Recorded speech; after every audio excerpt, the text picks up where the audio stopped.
بسم الله الرحمن الرحيم. ياسين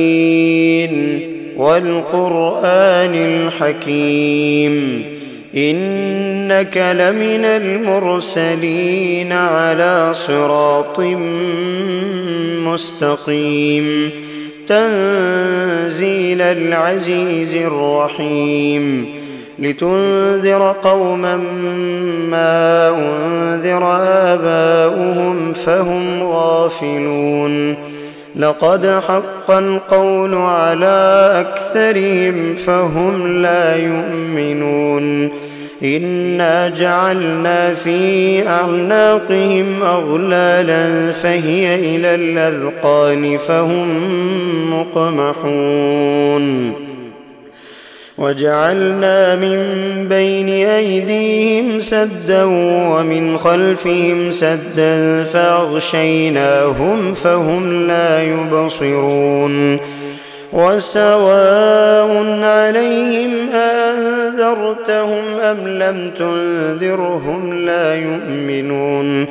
إنما تنذر من اتبع الذكر وخشي الرحمن بالغيب فبشره بمغفرة وأجر كريم إنا نحن نحيي الموتى ونكتب ما قدموا وآثارهم وكل شيء أحصيناه في إمام مبين واضرب لهم مثلا أصحاب القرية إذ جاءها المرسلون إذ أرسلنا إليهم اثنين فكذبوهما فعززنا بثالث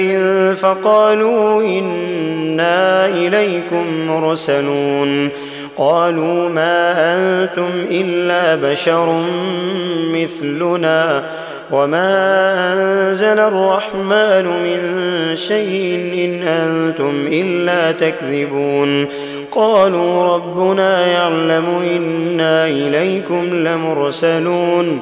وما علينا إلا البلاغ المبين قالوا إنا تطيرنا بكم لئن لم تنتهوا لنرجمنكم وليمسنكم منا عذاب أليم قالوا طائركم معكم أئن ذكرتم بل أنتم قوم مسرفون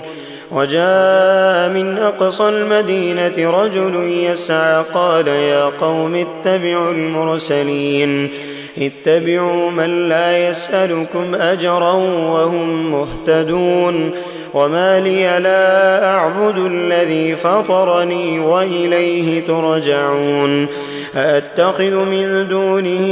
آلهة إن يردني الرحمن بضر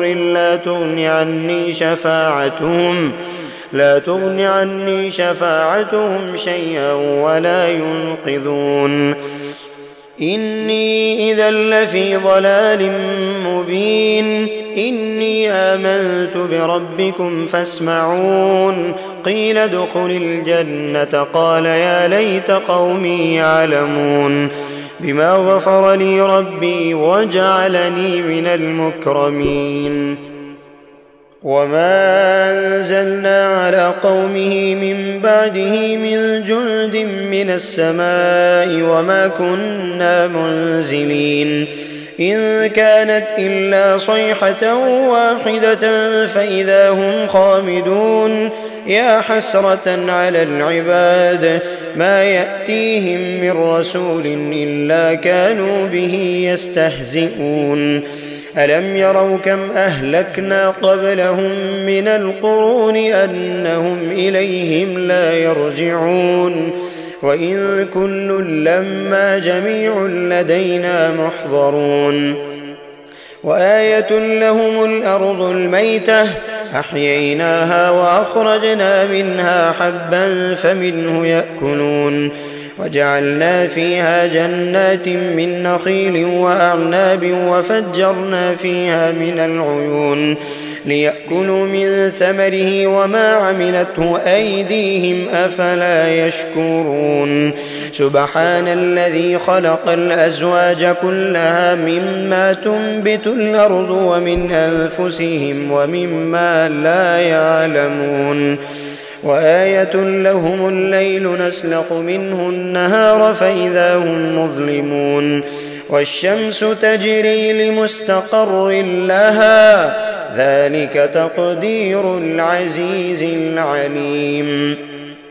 والقمر قدرناه منازل حتى عاد كالعرجون القديم لا الشمس ينبغي لها أن تدرك القمر ولا الليل سابق النهار وكل في فلك يسبحون وآية لهم أنا حملنا ذريتهم في الفلك المشحون وخلقنا لهم من مثله ما يركبون وإن نشأ نغرقهم فلا صريخ لهم ولا هم ينقذون إلا رحمة منا ومتاعا إلى حين وإذا قيل لهم اتقوا ما بين أيديكم وما خلفكم لعلكم ترحمون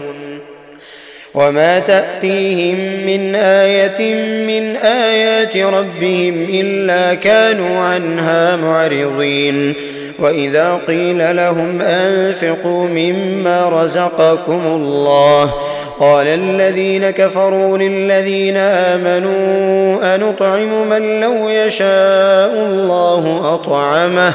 إن أنتم إلا في ضلال مبين ويقولون متى هذا الوعد إن كنتم صادقين ما ينظرون إلا صيحة واحدة تأخذهم وهم يخصمون فلا يستطيعون توصية ولا إلى أهلهم يرجعون ونفخ في الصور فإذا هم من الأجداث إلى ربهم ينسلون قالوا يا ويلنا من بعثنا من مرقدنا هذا ما وعد الرحمن وصدق المرسلون إن كانت إلا صيحة واحدة فإذا هم جميع لدينا محضرون فاليوم لا تظلم نفس شيئا ولا تجزون إلا ما كنتم تعملون إن أصحاب الجنة اليوم في شغل فاكهون هم وأزواجهم في ظلال على الأرائك متكئون لهم فيها فاكهة ولهم ما يدعون سلام قولا من رب رحيم وامتازوا اليوم أيها المجرمون ألم أعهد إليكم يا بني آدم ألا تعبدوا الشيطان إنه لكم عدو مبين وأن اعبدوني هذا صراط مستقيم ولقد أضل منكم جبلا كثيرا أفلم تكونوا تعقلون هذه جهنم التي كنتم توعدون اصلوها اليوم بما كنتم تكفرون اليوم نختم على أفواههم وتكلمنا أيديهم وتشهد أرجلهم بما كانوا يكسبون ولو نشاء لطمسنا على أعينهم فاستبقوا الصراط فأنى يبصرون ولو نشاء لمسخناهم على مكانتهم فما استطاعوا مضيا ولا يرجعون ومن نعمره ننكسه في الخلق أفلا يعقلون وما علمناه الشعر وما ينبغي له إن هو إلا ذكر وقرآن مبين لينذر من كان حيا ويحق القول على الكافرين أولم يروا أنا خلقنا لهم مما عملت أيدينا أنعاما فهم لها مالكون وذللناها لهم فمنها ركوبهم ومنها يأكلون ولهم فيها منافع ومشارب أفلا يشكرون واتخذوا من دون الله آلهة لعلهم ينصرون لا يستطيعون نصرهم وهم لهم جند محضرون فلا يحزنك قولهم إنا نعلم ما يسرون وما يعلنون أولم ير الإنسان أنا خلقناه من نطفة فإذا هو خصيم مبين وضرب لنا مثلا ونسي خلقه قال من يحيي العظام وهي رميم قل يحييها الذي أنشأها أول مرة وهو بكل خلق عليم الذي جعل لكم من الشجر الأخضر نارا فإذا أنتم منه توقدون أوليس الذي خلق السماوات والأرض بقادر على أن يخلق مثلهم بلى وهو الخلاق العليم إنما أمره إذا أراد شيئا أن يقول له كن فيكون فسبحان الذي بيده ملكوت كل شيء وإليه ترجعون